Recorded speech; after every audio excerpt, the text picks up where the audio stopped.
Hello दोस्तों, कैसे आप लोग? आशा करते हैं मस्त होंगे, स्वस्थ होंगे। तो let start with the new topic of digestive system, पाचन तंत्र। पाचन तंत्र से रिलेटेड अभी तक जो भी एग्जाम में क्वेश्चन पूछे गए होंगे उन सभी क्वेश्चनों को हम लोग विस्तार से चर्चा करेंगे। विस्तार से कहने का मतलब ये है कि अगर सेम क्वेश्चन को एग्जामिनर से सिर्फ स्टेटमेंट चेंज करके या ऑप्शन चेंज करके आपको दे दे तो आप घबराए ना, उसे आराम से कर ले जाए। इसीलिए हम लोग हर एक क्वेश्चन को विस्तार से डिस्कस करेंगे, उसके ऑप्शंस को भी देखेंगे ताकि किसी तरह का कोई कन्फ्यूजन आपके दिमाग में नहीं रह जाए। ठीक है दोस्तों, टॉपिक पे आने क्वेश्चन पे आने से पहले थोड़ा सा हम लोग एक टॉपिक का ओवरव्यू देख लेते हैं, क्योंकि बहुत सारे ऐसे व्यूअर्स होंगे जो ये टॉपिक अभी तक पढ़े नहीं होंगे या इस टॉपिक के बारे में ज़्यादा जानकारी नहीं होगा उनको। इसलिए एक ओवरव्यू दे देंगे ताकि क्या होगा कि क्वेश्चन आपको समझ में आएंगे और हो सकता है आप उस क्वेश्चन का आंसर देने में कैपेबल भी हो जाओ। तो चलिए हम लोग टॉपिक को एक बार देख लेते हैं। डाइजेस्ट पाचन तंत्र। दोस्तों, पाचन तंत्र को समझने से पहले हमें पाचन समझना पड़ेगा। पाचन तंत्र को समझने से पहले क्या हमें समझना पड़ेगा? पाचन समझना पड़ेगा कि आखिर पाचन होता क्या है और पाचन क्यों जरूरी है। तो पाचन एक प्रोसेस है। पाचन क्या है? एक प्रोसेस है। अच्छा, प्रोसेस है। इस प्रोसेस में क्या होता है? इस प्रोसेस में जो बड़े पार्टिकल्स होते हैं, जटिल और अघुलनशील पार्टिकल्स होते हैं। जटिल अघुलनशील जो पदार्थ हैं, जो पार्टिकल्स हैं, क्या इनको तोड़ दिया जाता है। किसकी मदद से? एंजाइम की मदद से। एंजाइम की मदद से क्या किया जाता है? इनको तोड़ दिया जाता है। और तोड़ के क्या किया जाता है? छोटे, सरल और घुलनशील पदार्थ में कन्वर्ट कर दिया जाता है, तोड़ दिया जाता है। ठीक है। अच्छा, ये छोटे, सरल और अघुलनशील में क्यों तोड़ा जाता है? क्योंकि हमारा जो शरीर है बच्चों, हमारा जो शरीर है वो सेल से मिलकर बना हुआ है और सेल बिल्कुल छोटा होता है, तो इसको एनर्जी चाहिए। तो ये किस फॉर्म में एनर्जी को एब्जॉर्ब करेगा? तो छोटे बिल्कुल सरल जो एटम्स होंगे उसी को तो ये एब्जॉर्ब करेगा। तो इसीलिए एंजाइम्स क्या करता है? इन बड़े जटिल और अघुलनशील पदार्थों को छोटे, सरल, घुलनशील पदार्थों में तोड़ना ही क्या कहलाता है? पाचन कहलाता है। क्या कहलाता है? पाचन कहलाता है। ये पाचन किसके लिए संपन्न होता है? तो ये पाचन सेल के लिए संपन्न होता है। और इस पाचन से मिलता है क्या है? इस पाचन से सेल को ऊर्जा मिलता है, शक्ति मिलता है। और जब सेल को ऊर्जा मिलता है तो इसका मतलब हमारे शरीर को ऊर्जा मिला, और जब हमारे शरीर को ऊर्जा मिलेगा तो हम उस ऊर्जा से किसी भी काम को संपन्न कर पाते हैं। ठीक है दोस्तों, तो पाचन आप लोग आई होप समझ में आ गया होगा। अब आते हैं कि सर ये बड़े जटिल क्या है? पदार्थ हैं। बड़े जटिल पदार्थ क्या होते हैं? तो बड़े जटिल पदार्थ वही होते हैं जो हम लोग अपने मुंह में चावल,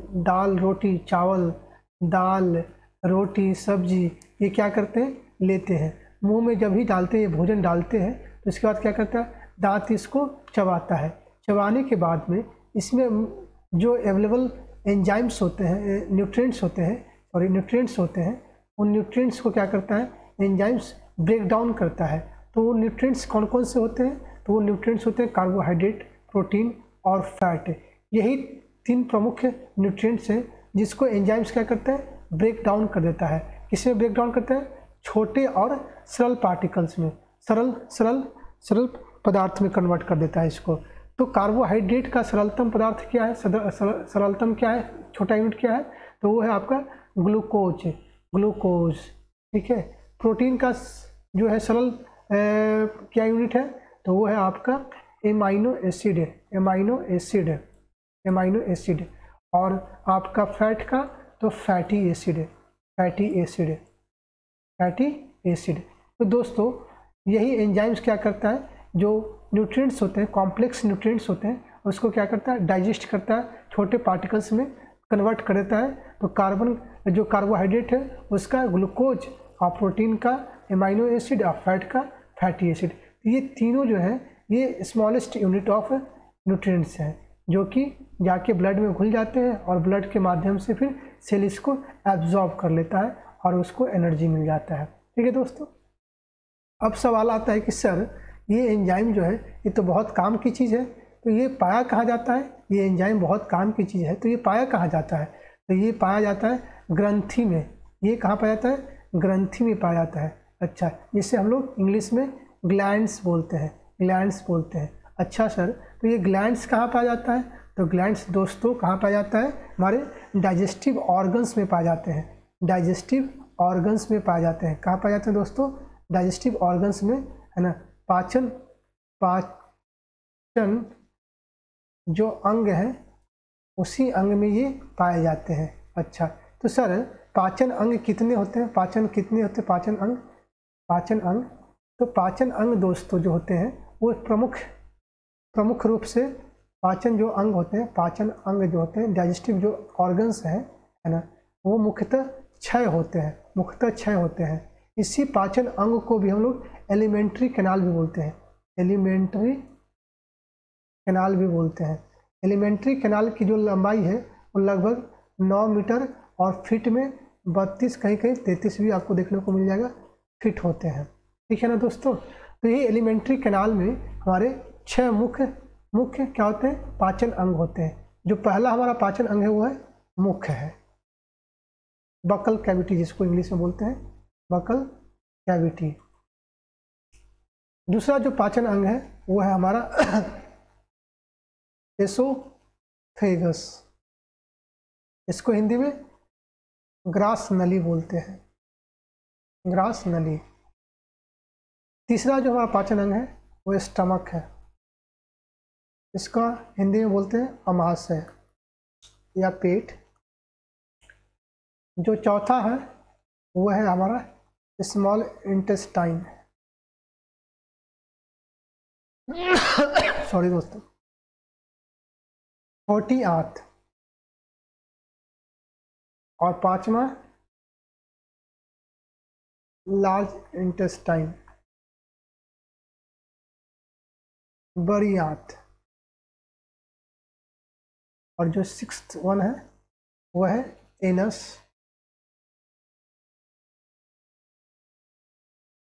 ठीक है दोस्तों, तो ये प्रमुख 6 अंग हैं। इन्हीं प्रमुख 6 अंगों में क्या पाए जाते हैं? हमारे ग्लैंड्स पाए जाते हैं। क्या पाए जाते हैं? ग्लैंड्स पाए जाते हैं। ठीक है, ग्रंथियां पाए जाते हैं। इन्हीं ग्रंथियों से क्या निकलता है? एंजाइम्स निकलता है, जो क्या करता है? वो कॉम्प्लेक्स जो न्यूट्रिएंट्स था उसको ब्रेक डाउन करके क्या करता है? स्मॉलेस्ट यूनिट में कन्वर्ट कर देता है। तो देखते हैं कौन से ग्लैंड्स किस अंग में पाए जाते हैं। तो मुख्य में हमारे दोस्तों सलाइवरी ग्लैंड्स पाए जाते हैं, सलाइवरी ग्लैंड्स पाए जाते हैं। इस ग्लैंड्स में क्या होते हैं? इस ग्लैंड्स में सलाइवा निकलता है। इससे क्या निकलता है? सलाइवा निकलता है, सलाइवा निकलता है। इसी सलाइवा में एक एंजाइम्स पाया जाता है जिसको ptyalin amylase, ptyalin amylase enzyme निकलता है। ये टाइलिन अमाइलेज जो एंजाइम है दोस्तों, ये कार्बोहाइड्रेट को पचाता है, प्रोटीन को नहीं पचाता है। अगर एग्जाम में पूछ दिया जाए कि टाइलिन अमाइलेज किसको पचाता है, तो कार्बोहाइड्रेट को, प्रोटीन को भी नहीं पचाता है और ना ही ये फैट को पचाता है। किसको पचाता है? कार्बोहाइड्रेट को। तो कार्बोहाइड्रेट को पचा के क्या करता है? ये माल्टोज में कन्वर्ट करता है। इसमें माल्टोज में कन्वर्ट करता है, इसको माल्टोज में कन्वर्ट कर देता है दोस्तों। ठीक है, इसी माल्टोज के कारण हमें खाना क्या लगता है? जब खूब चबा के खाते हैं तो खाना हमें मीठा फील कराता है, मीठा लगने लगता है, इसी माल्टोज के कारण। चलिए आगे बढ़ते हैं। एसोफेगस, एसोफेगस में नो ग्लैंड्स, इसमें कोई ग्लैंड्स नहीं होते हैं। तो जब ग्लैंड्स नहीं होंगे तो इसका मतलब ये हुआ कि इसमें क्या होंगे? एंजाइम्स नहीं सिक्रेट करेंगे। जब एंजाइम सिक्रेट्स नहीं करेंगे तो यहाँ पे खाना क्या होगा? पाचन नहीं होगा, खाने का पाचन यहाँ पे नहीं होगा। तो no glands, no digestion, no digestion. तो एग्जाम में ये पूछे जा चुके हैं या जा सकते हैं कि दोस्तों वो कौन से अंग हैं, डाइजेस्टिव अंग हैं जहाँ पे खाना नहीं पचता है, तो वो आपका होगा आंसर एसोफेगस या ग्रास नली। चलिए, जो नेक्स्ट हमारा अंग है वो है स्टमक, अमाशय। इस अमाशय में ग्लैंड्स होते हैं जिसका नाम है गैस्ट्रिक ग्लैंड, गैस्ट्रिक ग्लैंड। इसी गैस्ट्रिक ग्लैंड से दोस्तों क्या निकलता है? एक गैस्ट्रिक जूस निकलता है, गैस्ट्रिक जूस निकलता है। एक गैस्ट्रिक जूस में ही एक एंजाइम पाया जाता है जिसका नाम है पेप्सिनोजेन, पेप्सिनोजेन एंजाइम। दोस्तों ये पेप्सिनोजेन एंजाइम पेप्सिन में कन्वर्ट हो जाता है। जब ये HCl से रिएक्शन करता है तो ये किस में कन्वर्ट होता है, पेप्सिन में कन्वर्ट होता है। यही पेप्सिन जो एंजाइम है ना, ये पेप्सिन एंजाइम क्या करता है, प्रोटीन को तोड़ता है, प्रोटीन को ब्रेक डाउन करता है, प्रोटीन को ब्रेक डाउन करता है। इसका मतलब ये हुआ कि अभी हम लोगों ने देखा कि बकल कैविटी में, मुख्य गुहा में क्या हुआ, हमारा कार्बोहाइड्रेट का पाचन हुआ। बकल कैविटी में क्या हुआ, कार्बोहाइड्रेट का पाचन हुआ। और यहाँ पे एसोफेगस में तो कोई पाचन नहीं हुआ। और उसके बाद स्टमक में, अमाशय में किसका पाचन हुआ, तो प्रोटीन का पाचन हुआ। किसका हुआ, प्रोटीन का पाचन हुआ। अब आते हैं हम स्मॉल इंटेस्टाइन में।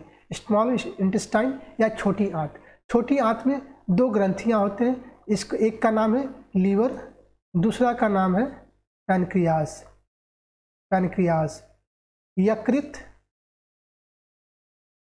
और अग्नाशय।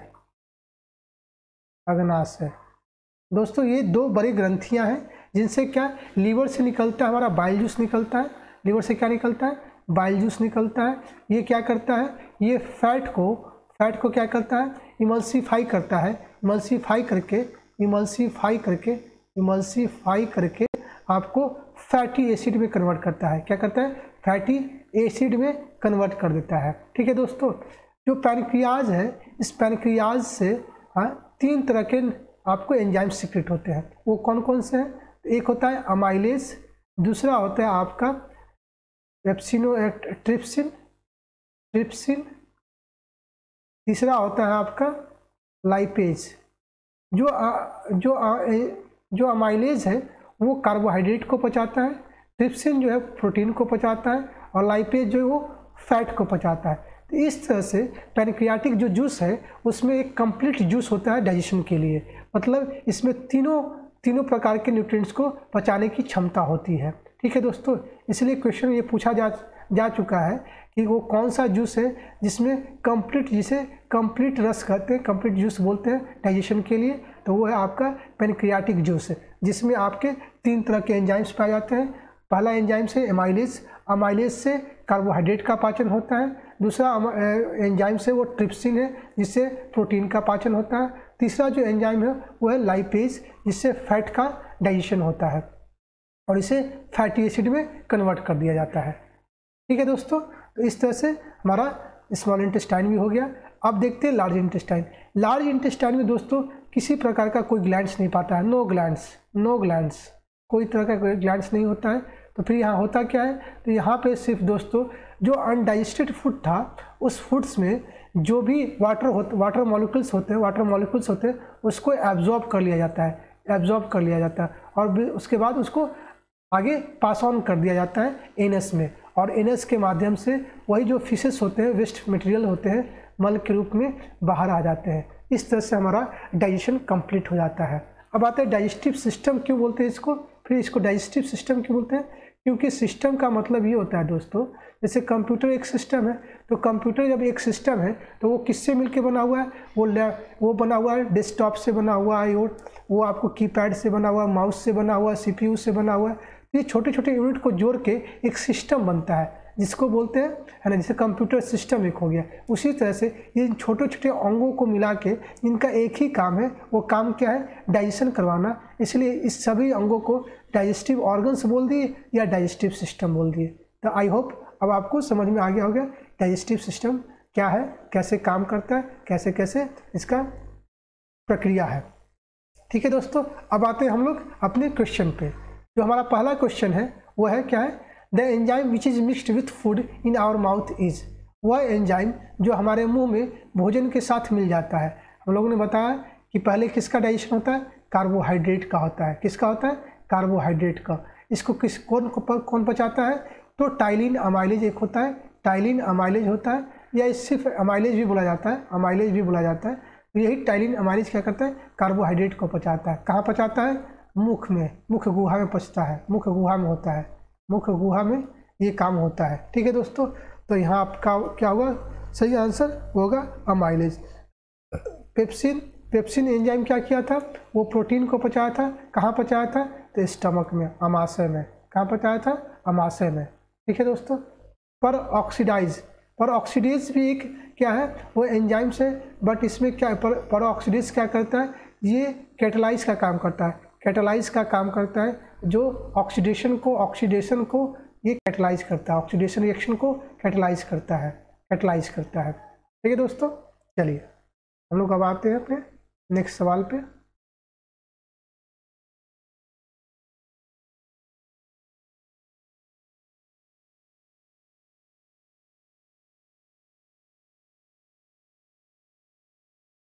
जो हमारा नेक्स्ट क्वेश्चन है वो है, पाचन के बाद प्रोटीन किस में परिवर्तित हो जाता है? पाचन के बाद प्रोटीन किस में परिवर्तित हो जाता है?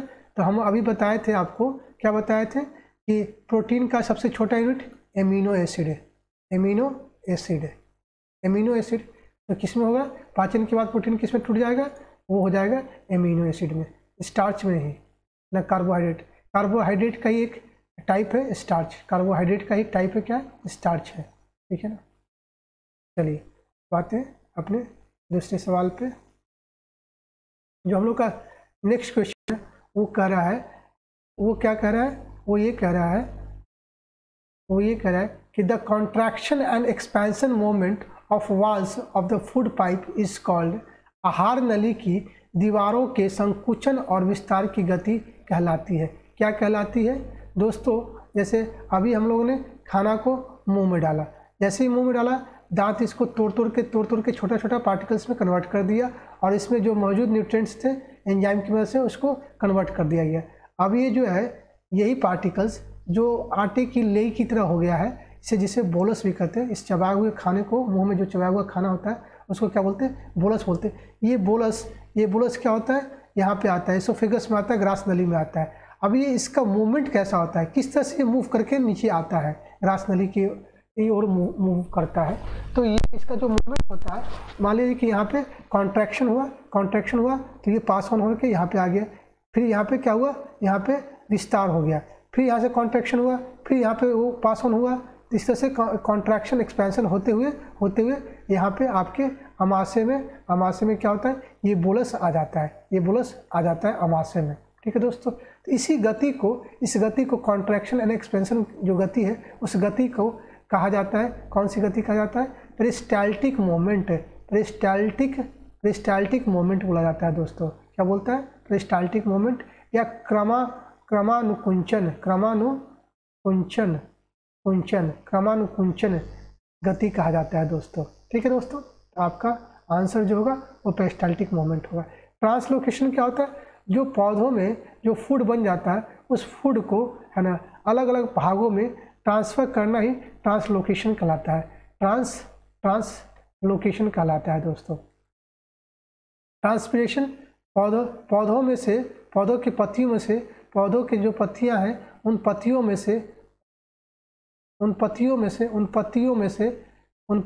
से जो वाटर मॉलिक्यूल्स का जो इवापोरेशन होता है, उसी को क्या बोलते हैं हम लोग? ट्रांसपिरेशन बोलते हैं। ठीक है दोस्तों, चलिए आते हम लोग अपने दूसरे सवाल पे। जो हमारा दूसरा सवाल है वो ये बोल रहा है कि निम्नलिखित में से कौन से जीव के स्वाद नहीं है? कौन से जीव के स्वाद नहीं है दोस्तों? कौन से जीव के स्वाद नहीं है, पूछ रहा है कि कौन से जीव के स्वाद नहीं है। तो जीव के स्वाद कौन से नहीं है, तो देखते हैं कौन से जीव के स्वाद नहीं। ये हमारा हुआ जीव, ये क्या हुआ? हमारा जीव हो गया। इस जीव के जो अगला भाग है, उससे क्या हम लोग फील करते हैं? मीठा। उससे क्या फील करते हैं? मीठा। ये वाला जो भाग है, ये वाला भाग से नमकीन, और ये जो भाग है इससे खट्टा, और ये जो भाग है इससे कड़वा, और ये जो बचा हुआ भाग है इसमें उमामी है ना। उमामी कैसा टेस्ट होता है?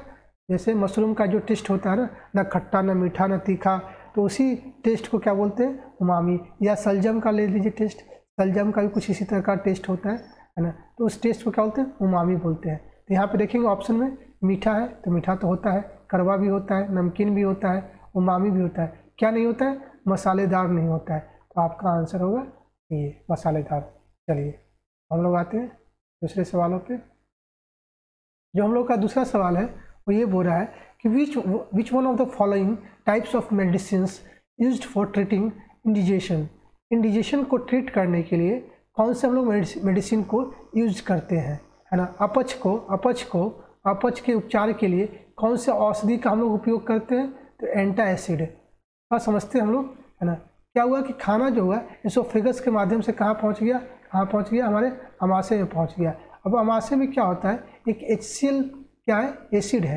ये बहुत ही स्ट्रॉन्ग एसिड है, जो निकलता है और ये खाने को डाइजेस्ट करता है। लेकिन इसका अगर स्राव बढ़ जाए, है ना, इसका सिक्रेशन बढ़ जाए तो क्या होता है, वो हमें गैस बना देता है, पेट में गैस बना देता है। और यही गैस के कारण हमारा जो है खाना है वो डाइजेस्ट नहीं हो पाता है, तो इसीलिए इसको न्यूट्रलाइज, एक्स्ट्रा जो HCl बन चुका है उसको न्यूट्रलाइज करने के लिए हम लोग एंटासिड का इस्तेमाल करते हैं, ठीक है दोस्तों।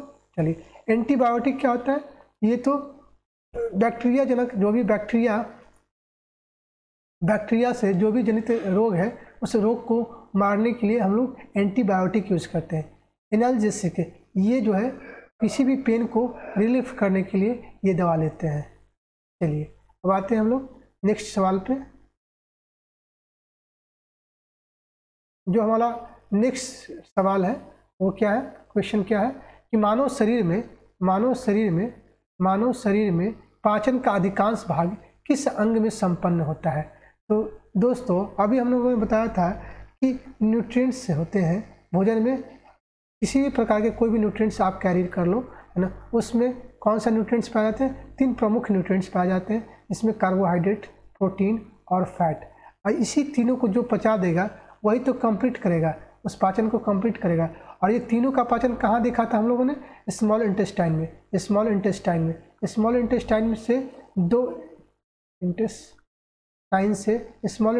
से दो क्या थे, ग्रंथियाँ जुड़े हुए थे, कौन कौन से, लीवर और क्या, पैनक्रियाज, अग्नाशय। इसी पैनक्रियाज से तीनों टाइप के एंजाइम सीक्रेट होते हैं जो कार्बोहाइड्रेट को, प्रोटीन को और फैट को पचाने में मदद करते हैं। तो इसका मतलब ये हुआ कि हमारा जो संपूर्ण पाचन है वो कहाँ होगा, छोटी आंत में होगा। कहाँ होगा, छोटी आंत। पैनक्रियाज यहाँ पूछ रहा है कि किस अंग में, अंग पूछ रहा है ना कि ग्रंथि पूछ रहा है। तो पैनक्रियाज क्या है, तो ग्रंथि है, तो ये तो ऐसे ही नहीं होगा। बड़ी आंत में तो मैंने बताया था यहाँ पे सिर्फ वेस्ट मटेरियल का जो वाटर होता है उसको सिर्फ सोखता है, उसको सिर्फ एब्जॉर्ब करता है। और स्टमक में तो सिर्फ प्रोटीन का ही डाइजेशन होता है। अमाशय में क्या होता है, सिर्फ प्रोटीन का ही डाइजेशन होता है। तो इस तरह से हमारा आंसर क्या हुआ, छोटी आंत। सही correct answer is small intestine. चलिए हम लोग अब दूसरे सवाल पे आते हैं। एंजाइम एक है। एंजाइम क्या होते हैं, विटामिन होते हैं, बैक्टीरिया होते हैं, बायो उत्प्रेरक होते हैं या वायरस होते हैं। तो दोस्तों बायो उत्प्रेरक होते हैं। एंजाइम क्या होते हैं, बायो उत्प्रेरक होते हैं। ये डाइजेशन को, एक रासायनिक तत्व होते हैं जो क्या करते हैं, डाइजेशन को उत्प्रेरित करते हैं, उसको कैटलाइज कर देते हैं। ठीक है दोस्तों, चलिए तो हम लोग आते हैं अपने दूसरे सवाल पे।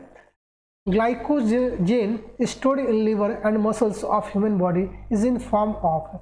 मानव शरीर के यकृत एवं मांसपेशियों में संधारित ग्लाइकोजेन का रूप होता है।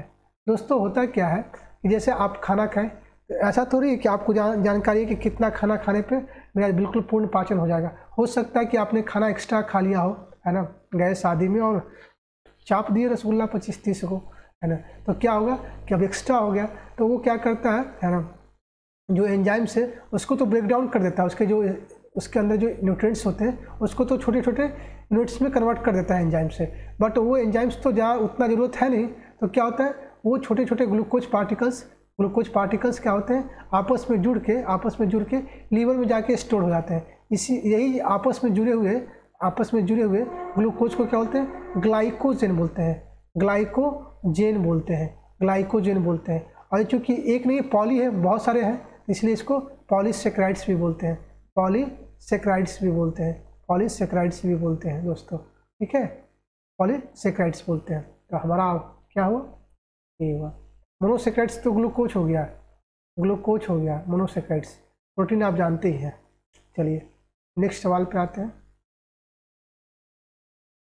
जो हमारा नेक्स्ट सवाल है वो है मानव शरीर की सबसे बड़ी ग्रंथि सबसे बड़ी ग्रंथि क्या है, सबसे बड़ी ग्रंथि क्या है मानव शरीर की, तो वो है आपका यकृत।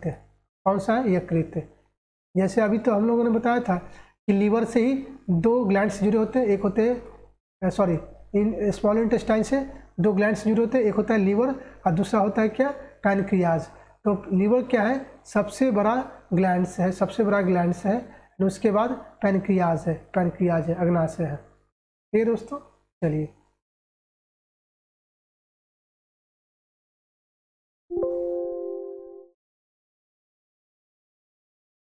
हम लोग आते हैं अपने दूसरे सवालों पे। 10 दिनों से अधिक 10 दिनों से अधिक दिन तक उपवास करने पर लीवर पे क्या प्रभाव पड़ेगा? आप इसका शायद आंसर दे सको। जैसे अभी क्या हुआ कि एक्स्ट्रा जो एनर्जी था वो स्टोर हो गया कहाँ पे, वो लीवर में स्टोर हो गया, लीवर में स्टोर हो गया। तो वो जो एक्स्ट्रा एनर्जी था, एक्स्ट्रा जो ग्लूकोज था वो लीवर में स्टोर हो गया। अब क्या होगा कि जब आप कोई चीज़ खाओगे नहीं तो क्या करेगा, सेल को तो एनर्जी चाहिए काम करने के लिए, तो वो एनर्जी कहाँ से लेगा, तो वही स्टोर जो एनर्जी होता है उसको सेल ग्रहण कर लेता है, उसको सेल ग्रहण करता है। तो अब जब स्टोर एनर्जी इसको ग्रहण कर लिया तो लीवर में जो स्टोर ग्लाइकोजन थे वो तो कमेंगे ना, उसका स्तर कम हो जाएगा, तो लीवर में ग्लूकोज स्तर क्या होगा, कम हो जाएगा। आपका आंसर क्या होगा, ए। चलिए तो आते हैं हम लोग नेक्स्ट सवाल पे। नेक्स्ट जो हमारा क्वेश्चन है वो नेक्स्ट क्वेश्चन ये बोल रहा है कि इसके रस को पूर्ण पाचक रस कहा जाता है, ये गुण विशिष्ट है। ये गुण किस रस में विशिष्ट है जिसको पूर्ण पाचित कर देता है खाने को, तो वो अभी हम लोगों ने बताया वो है अग्नाशय के रस। अग्नाशय के रस में क्यों ऐसे पूर्ण पाचन है, क्योंकि ये कार्बोहाइड्रेट को भी पचाता है, ये प्रोटीन को भी पचाता है और ये फैट को भी पचा देता है। तो इस तरह से ये पूर्ण पाचन कर देता है, किसी भी खाने को पूर्ण पाचित कर देता है अग्नाशय। ठीक है दोस्तों, तो आज के लिए इतना ही दोस्तों। जय हिंद, जय भारत। हमारे चैनल को सब्सक्राइब करें, अपने दोस्तों में शेयर कर दें। Thank you so much.